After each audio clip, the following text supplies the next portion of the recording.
April 9th. 1 minute it is completely clear, and the next minute we have this.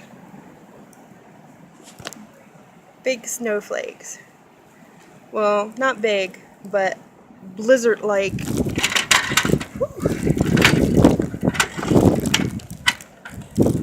It's a good thing I didn't have plans for today.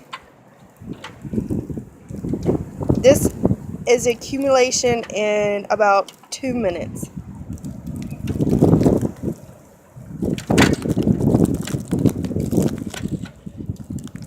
Wow.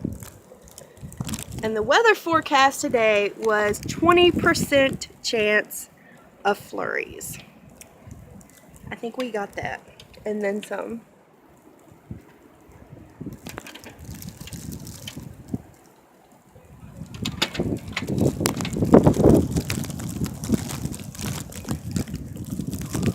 Wow.